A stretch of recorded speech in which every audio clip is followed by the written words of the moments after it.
Halo teman-teman, hari ini kita akan membahas saham yang hari ini juga naik cukup banyak. Malahan saham yang satu ini menjadi top gainers pada sesi pertama hari Rabu ini. Yakni adalah perusahaan yang bergerak di bidang kendaraan dengan nama Transkon Jaya Tbk dengan kode emiten TRJA.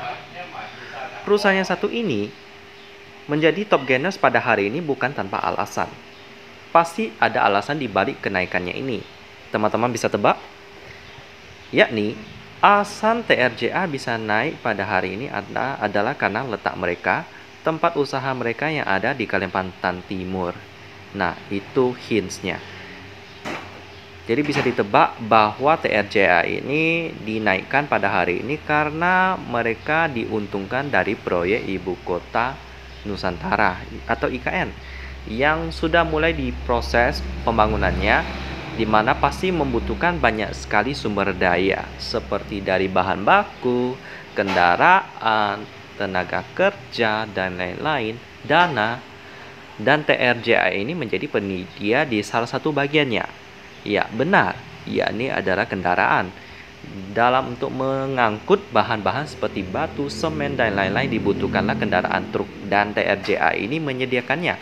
Dan pastinya mereka memiliki biaya yang lebih rendah daripada perusahaan lain karena letak mereka yang cukup strategis, yakni di Kalimantan Timur. Ini tentu saja menjadi sentimen yang sangat positif bagi TRJA. Ladang-ladang cuan mulai terasa bagi TRJA ini. Dan saya lihat bahwa fundamental daripada TRJA ini juga cukup bagus. Mereka selalu membukukan laba. Tapi memang valuasinya ini bisa dibilang sudah cukup premium ya. Karena memang sudah naik banyak banget. Kita akan lihat sama-sama tentang TRJA ini.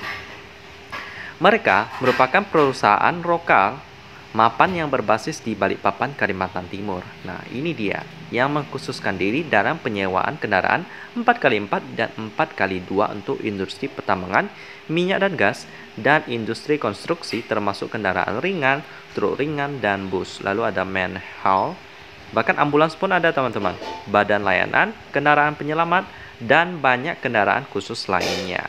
Mereka beroperasi bukan hanya di Kalimantan Timur, ada di Kalimantan, Sumatera, Sulawesi, Nusa Tenggara Barat, Maluku, dan Jawa, termasuk membangun fasilitas bengkel di 43 lokasi tambang yang berbeda untuk mendukung armada sewa lebih dari 2.000 unit pada tahun 2019. Memiliki pengalaman lebih dari 15 tahun di bidang penyewaan kendaraan dan merupakan perusahaan yang dinamis dan berkembang pesat. Tujuannya adalah untuk lebih menumbuhkan bisnis Indonesia secara luas dengan meningkatkan jangkauan kendaraan yang disewakan dan melakukan diversifikasi ke sektor industri potensial lainnya. Jadi dari pembacaan ini berarti mereka sudah didirikan pada tahun 2000-an karena ada puluhan tahun mereka bergerak di bidang bisnis ini. Kemungkinan tahun 2007 nanti kita akan lihat lebih detail lagi ya. Serta sektor perusahaan 4x2 di kota-kota regional. Dan mengejutkannya, TRJA ini memiliki anak perusahaan divisi bisnis lain yang tidak seperti induknya yang bergerak di bidang kendaraan. Mereka bergerak di bidang yang bisa dibilang sangat jauh banget dengan divisi utamanya, yakni adalah di bidang layanan internet. Ya, ini memang salah satu prospek yang dilihat cukup cerah bagi TRJA sehingga mereka membuat beberapa anak perusahaan lagi yang bergerak di bidang internet. Ya, siapa sih yang tidak butuh internet? Dan bahkan sistem daripada internet itu cukup bagus teman-teman ya, karena memakai sistem langganan. Misalnya nih, kita kalau ingin menyewa kendaraan, misalnya kita sewa kendaraan, misalnya truk apa gitu dari TRJA. Nanti kalau misalnya kita ingin mengganti kendaraan yang lain dari perusahaan lain juga bisa kan. Tapi kalau untuk internet, misalnya kita udah cocok nih dalam satu internet, misalnya internet daripada Peknet yang dimiliki TRJA. Nah, kita misalnya 1 bulan pertama udah habis nih, lalu bulan berikutnya kita mau pakai wifi lagi ya, biasanya kita akan pakai yang Peknet lagi. Nah, mungkin kita ganti yang lain karena biasanya kalau kita ganti yang lain itu harus ganti routernya lagi, lalu ada biaya-biaya apa lagi gitu, sehingga ini dapat meningkat para pelanggan untuk memakai bisnis internet mereka. Dan ini yang dilihat oleh TRJA ini menarik. Nah, ini bagus banget karena mereka mencari Mereka melakukan diversifikasi bisnis mereka, sehingga mereka tidak hanya bergantung pada bisnis satunya, tapi bergantung pada banyak bisnis yang dapat menciptakan multiple stream of income. Ini sangat bagus teman-teman. Lalu ngomong-ngomong tentang tahun pendirian mereka, kita dapat lihat di sini, yakni di bawah sini kita akan melihat tentang kapan mereka didirikan, yakni pada tahun 2022. Tahun 2002 berarti udah sekitar 20 tahun teman-teman ya dibangun, dan inilah yang membuktikan bahwa kinerja daripada TRJA ini tak bisa dipandang sebelah mata, karena meskipun baru IPO tahun 2020 tapi mereka sudah didirikan pada tahun 2002, dan juga bisnis yang mereka jalankan ini cukup menghasilkan ya. Kita akan lihat sama-sama di RTI Bisnis untuk melihat pemegang sahamnya dan bagaimana sih fundamental daripada TRJA ini yang cukup menarik. Meskipun udah cukup premium karena memang menarik ini perusahaan.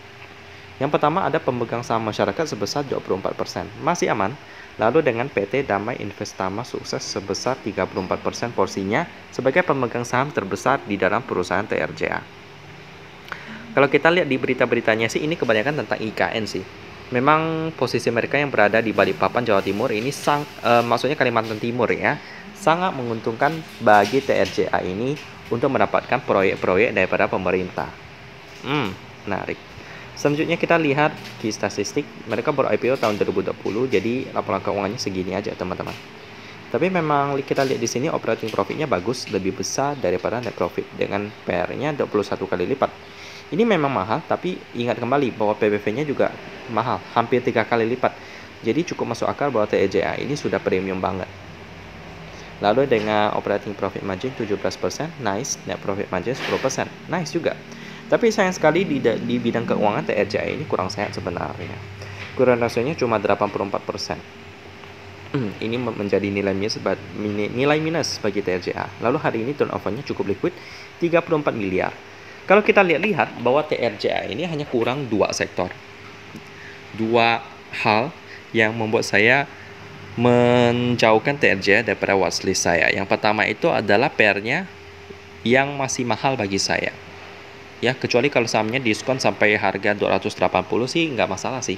Ini bisa masuk watchlist kita, tapi sayang sekali nggak semudah itu, teman-teman. Lalu yang kedua yang menjadi nilai minusnya adalah keuangannya yang kurang sehat. Bahkan dengan semua asetnya pun nggak bisa membayar hutang jangka pendek. Hutang jangka pendek loh, bukan yang jangka panjang teman-teman ya. Jadi memang ini adalah salah satu hal yang perlu diperbaiki oleh TRJA. Demikian tentang perusahaan TRJA yang bergerak di bidang kendaraan, tapi masih ada lagi yakni yang internet, yang sebentar lagi anak perusahaannya ini akan dipisah dari induknya untuk bergerak sendiri mandiri. Lalu ya segitulah tentang proyek IKN yang menjadi sentimen positif bagi TRJA juga. Dan kita ketemu lagi di video selanjutnya.